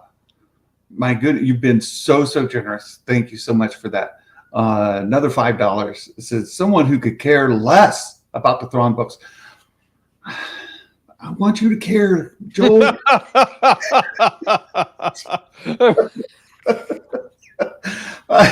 Look, I understand. Like, it's like trying to tell the people that don't like animation that the best is in the animation, and they're like, I could care less about the animation. I'm like, but I promise, I feel the same way with you. I care about you, Joel. We made a bond here just in this one show. I want you so much. You made a bond, and now he's just dashing your dreams. I know. You're hurting my heart, Joel. I want you to care. No, look, the Thrawn that's in Ahsoka is the Thrawn story of my dreams. Yeah, how is he going to reconcile these two portions of the fandom who care about Thrawn from Heir to the Empire being the evil Thrawn that we have from our memories, to the Thrawn in the new canon that is a caring, like, he's a compelling, just wonderful character. How do you reconcile those to the fans who hold on to different portions of the fandom? And I know I'm like a broken record on this, right? But and then they're the fans that only know him as Rebels Thrawn, that only know of him as he's presented in the series Rebels, which seems to be what it is that Filoni is continuing. And that's why I feel for all of you all, right? Who are these Thrawn loyalists, right? Who's followed him through all the books and everywhere he's been. Because I think Filoni's just following him from where he was in Rebels. Tell you the truth. I can't disagree with you, and it worries me. It worries me. Dragon or Dagon. He says, "My name is Luke." Hello. Thank you so much for subscribing. Thanks for joining us here. And Skywalker's Academy. I'm on the same page. Animation, live action take precedence over books. But then why did Zahn rewrite the books to fit canon better when they changed Thrawn again? I don't make no sense. That's a long discussion. And remember, Santa, comics are not canon.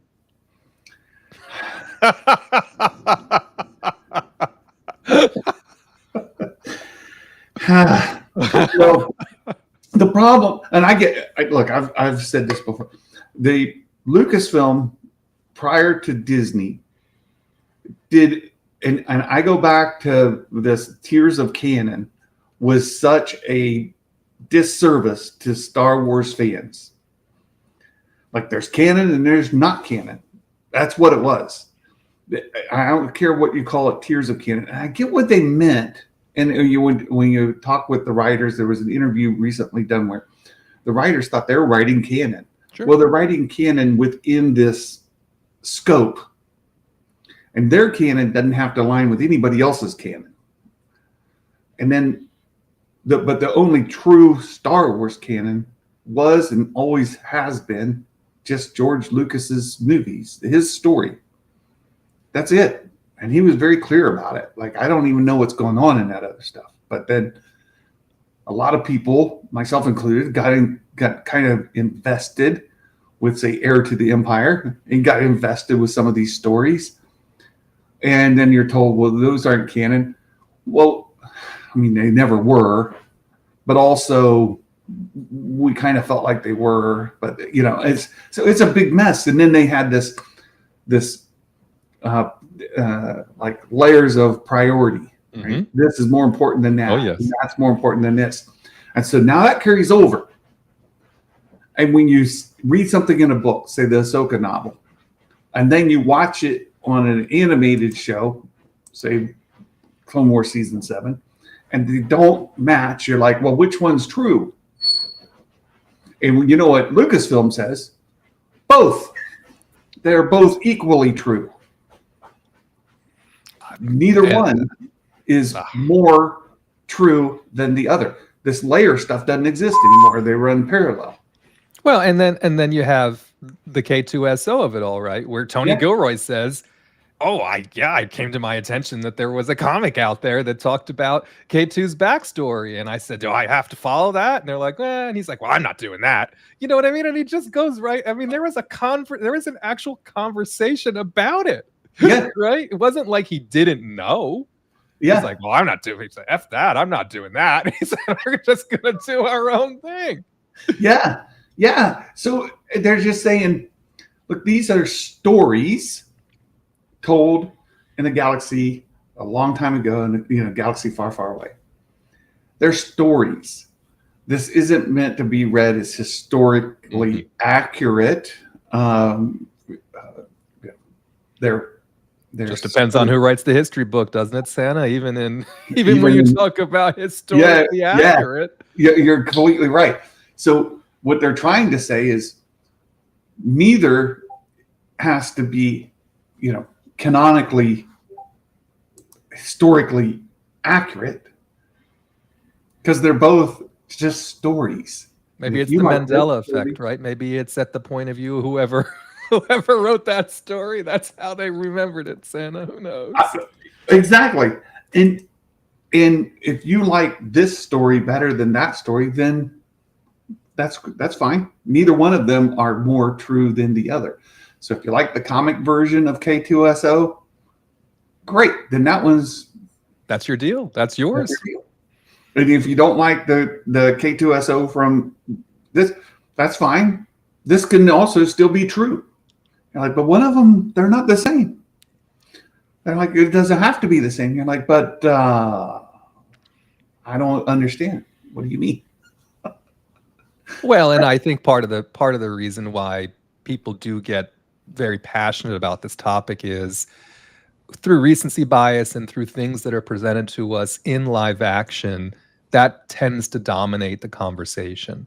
So for people who feel they've invested all the time and effort in reading the books and reading the comics and having an experience with these characters that is grounded in that canon, they try and have a conversation with other people, right, who only canonize those things that are presented in live action and perhaps animation, and it ends up making the conversations naturally antagonistic. Yes, it does. Because, I like Zahn's Thrawn better. Yeah. Thrawn, so just as a point, in the novels, Thrawn is so insistent on saving lives that he won't let there's a particular storyline where suicide is involved of a person, of a people, where because of a thing, they hold this tradition that says it's sort of the nature of the Force, the cycle of the Force, where you go from the physical to the cosmic and then back to the physical, right? They believe that this happened, and so in order for the circle of life to continue, our lives have to end so that we can transfer over and then start again, right? Okay. So that's their belief. And they want to go ahead and enter into the cosmic force so that can continue. And they don't use those terms, but that's basically it. Thrawn's like, no, you can't kill yourselves. That's life is precious. You need to live. And so he does, there's a whole thing that happens where he really pushes to keep them from killing themselves. Interesting. why would the Thrawn, care? Yeah. They're different Thrawns. Right? They're both blue. That's about it. Yeah, you end up with this conflict saying, well, Thrawn's a bad guy. You're like, no, he's not a bad guy. Like he's distinctly 100% not a bad guy. You're like, but he is a bad guy. And then there you go. You're fighting, right? Gray, I recently talked to Timothy Zahn. Thank you. Gray, she lives out there in Pacific Northwest. It said, and he said Disney has not approached him or asked any advice on writing for Thrawn. That's consistent with the other interviews he's done, Gray. And we saw him a couple of years ago now at the Icon convention in Nashville, and he said the same thing. He always says it in a very nice way, although recently in an interview he was a little bit more not nice than he had been, because I think he's just getting tired of having the question. And then there was this small update where he said, "Oh yeah, I got a phone call or whatever." He got a little. At one point, it sounded like he did get a call. And whatever he said, they must not have liked it, because they haven't taken his calls ever since. Right? I'll tell you what, Gray, and people just need to be peppering Dave with that question like 10 times a day. Dave, have you talked to Tim yet? Dave, you're doing this. Thrawn's in this scene. Did you talk to Dave? Did you talk to Tim yet? Hey, Dave, give Tim a call before you do this, right? Well, and the issue here, of course, is the inaccessibility of anyone at Lucasfilm. The reason why Zahn gets the question with some frequency is he's at every convention he can be, representing his work. You know what I mean? That's why we have this weird, this weird bit of feedback that we seek from the folks that are accessible, that ultimately may have nothing to do with any of it, and the people who do have something to do with it, they never come around. Gray said he was aggravated that they haven't talked to him. This is what you were saying. Like recently, he's been a little more barbed. Yep. He was super nice to me, but he wasn't particularly nice about how he was answering the question I asked. Yeah. Because again, he is the face of Thrawn from a fan perspective because of his accessibility and because of his legacy of rough. He invented him. It's his character, for goodness sake. Thrawn is to Timothy Zahn as Ahsoka is to Dave Filoni. Yeah.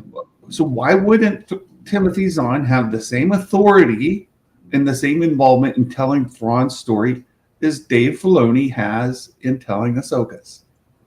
Well, because they don't want to, the conspiracy theorist in me will say because they don't want to give him writing credits, because they don't want to pay him for, you know what I mean? Because so they have to make it just different enough. So call him something else. Don't use that character. Well, they never called him by his full name, right? So for all we know, you know what I mean? For all we know, this character's name really is just Thrawn. It's like Luke to Luke. Yeah. So that's the conspiracy theorist in me. It's purposeful. Yeah. Well, I'm as anti-conspiracy as I try to be. There's a point where that's the only thing that makes sense. Like, because the easier answer here, the path to least resistance would be for them just to get the guy's help. You know what I mean? That's the path to least resistance. Yeah. Well, when you again, we're almost at 2 hours. So thanks for hanging out with me all this time. No worries. Well, I have nothing to do. You have things to do. Look, you have things. It's my birthday. Okay. So, the Vader's lair, not my Mathron. However you spell it, right? However you spell it. The conspiracy of why Disney created all new characters and they killed off all the legacy characters falls into this conspiracy zone as well, and why they haven't done the animated series following Return of the Jedi using the original trilogy cast is it's almost easier to understand the conspiracy than it is to understand any other motivation. Like it just Well, and doesn't- also I think there's hubris involved. I think when it just comes right down to it, Santa, there is also this feeling of we can do, this is me being Lucasfilm, right? We can do things as good as that. We can do our own, you know what I mean? We don't need to rely on going back to those stories. We've got this, right? And we're like, y'all don't got it. And why don't you just go back and write stories with the characters we love? Right. Gray said, I got to talk to him for quite a while. He said, nobody cares about writers. And as I love the novels more than the movies, I cared very much. And so he just sat and talked for a long time. Wow, Gray, that's amazing. It's like my friend there in Florida with you, Matt, who is an animation over all other things, right? Novels, and I know Gray is big time into novels. We've had several conversations about different novels, but yeah, look, I get it. And I'm frustrated as anybody else that why would you take this character that is such a beloved?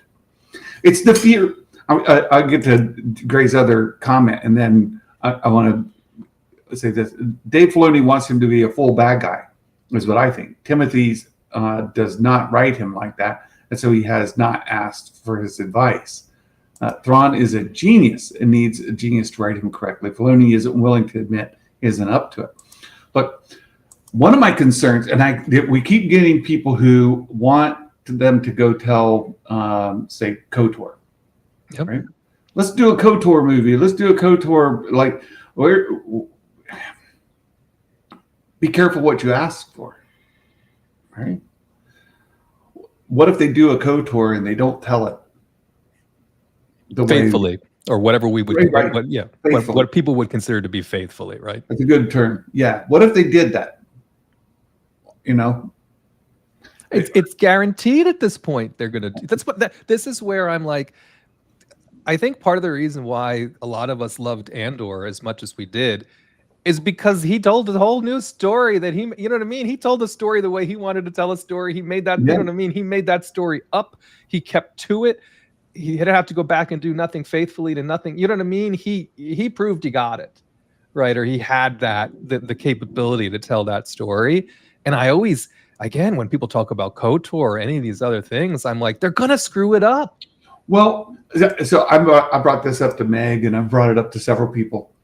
Dagan, thanks for stopping by. I appreciate it. Hope you have a wonderful weekend, great week, a good weekend, and hopefully we'll see you again in the future. Kenobi season 2. That's gotten a lot of kind of traction lately. Oh, they're doing it. They're doing it. No, they're not doing it. They are doing it. Maybe they are. Maybe Liam Neeson's not even sure what it is, right? You know, take that for what you will. Right. He didn't deny it strongly enough. That means they are. Or he denied it too strongly. That means he's lying. Oh, all of a sudden, he said he wants to do a what if training Anakin. He's back in. You know, he's back into Star Wars. I mean, who knows? But the thing is, what if season 2 of Kenobi is a natural continuation of season 1 of Kenobi? Which would make sense. Got to find out what happened to Reva. We got to find out what happened to Reva, Santa. Got to. That's it. That's what I'm saying, Matt. Right? What if that's season 2? Reva has left the Inquisitory, right? The Inquisitors, and she's trying to find her way.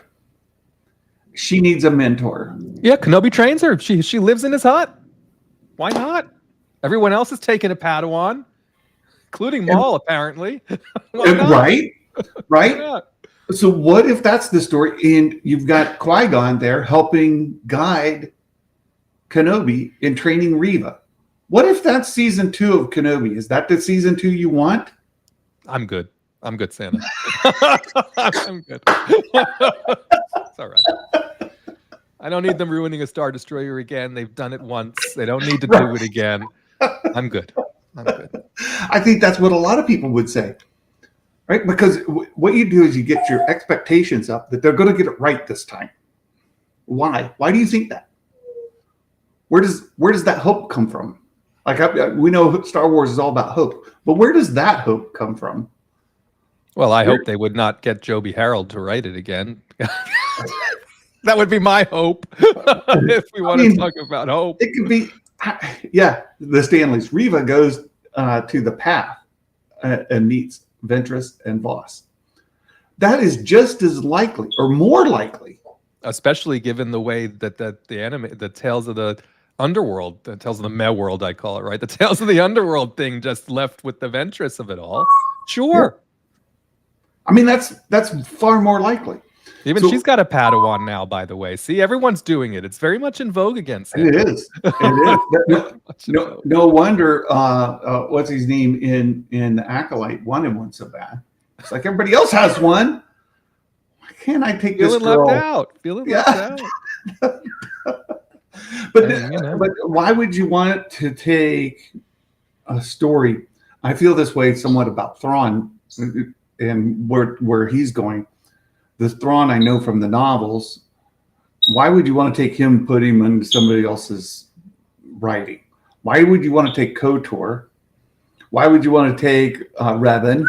Why would you want to take any of these characters that you fell in love with through the expanded universe and put them into a live action series or movie under the current leadership of Lucasfilm? Why would you want that?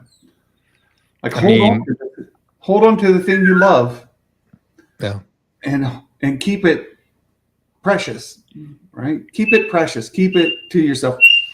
And look, I'm as big of a shill. Like I know, Matt, you get labeled a shill amongst your friends over at EBN. Well, it's all relative. I can out-shill the shills any day, right?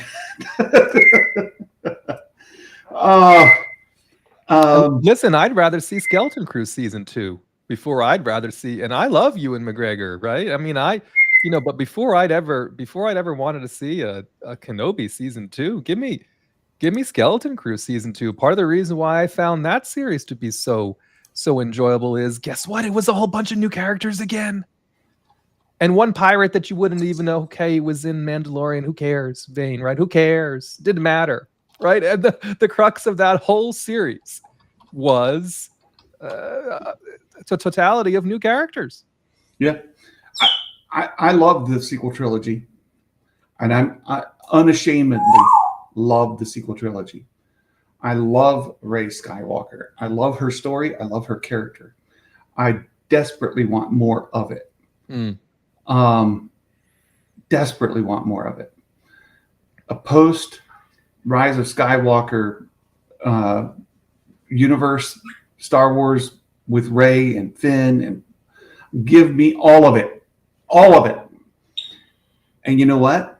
None of that exists in any other form. I don't have to worry about what you're going to do with my Thrawn from the Timothy Zahn's Thrawn. I don't have to worry what are you going to do with Revan. I don't have to worry about what are you going to do with KOTOR that is already established. I don't have to worry about any of that because none of that already exists in any kind of manner that can be contradicted. Right? Yep. So continue the story with the characters you built in a way that is what you want to tell.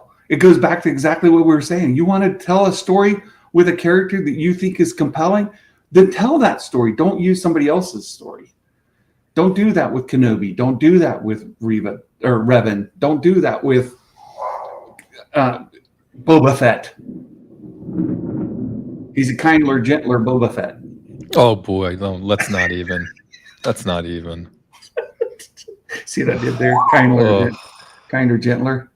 Well, and even on the sequel trilogy side of things, they seem to be going all in on Starfighter, right? Which now at least Starfighter gives you the setting, which is at least in the right direction, right? For you as somebody who likes the sequel trilogy. But even that's not committed to building upon those characters. Mm-hmm. It ostensibly looks like it's creating new characters in that time frame. So So while they've never done anything with that on Disney Plus, they've only ever introduced those characters theatrically, and I suppose in the comics as well. Yeah. Then it's not even hopeful that you're gonna. We always joke about Ray delay and some of the rest of it, but even if it's the Simon Kinberg trilogy, even if it is the Ray movie, you're not going to be seeing any of that until 2028 or 2029 at the earliest. And at that point, if it's 2029, at that point it'll be 10 years, since the characters were featured on, on the big screen. They're getting older as well. You know what I mean? The runway gets shorter and shorter and shorter the further we get away from when we saw them last, which is what continues to make me think we're not going to see them. Look who showed up. Oh, no. Look who showed up. Oh, no. Another Evian faithful, an Evian legend. John Graber, thank you so much for stopping in and calling out this guy. He's a small legend, though, Santa. He's a small legend. Very petite. Very petite. Well, that's true. I've seen. Yeah, he is short of stature. That's true. That's very true.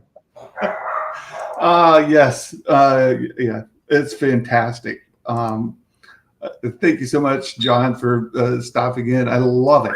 I love when people come in here from EBN and haze Matt, because Matt hazes me all the time, everywhere.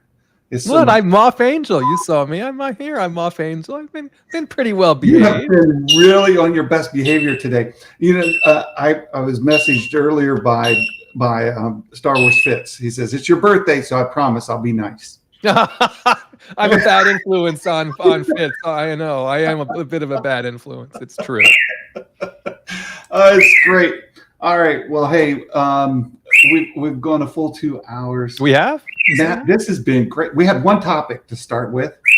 Did we even cover it? Oh, yeah. It was the Outlaws thing. We did cover it. We got it. We didn't even talk about the topic.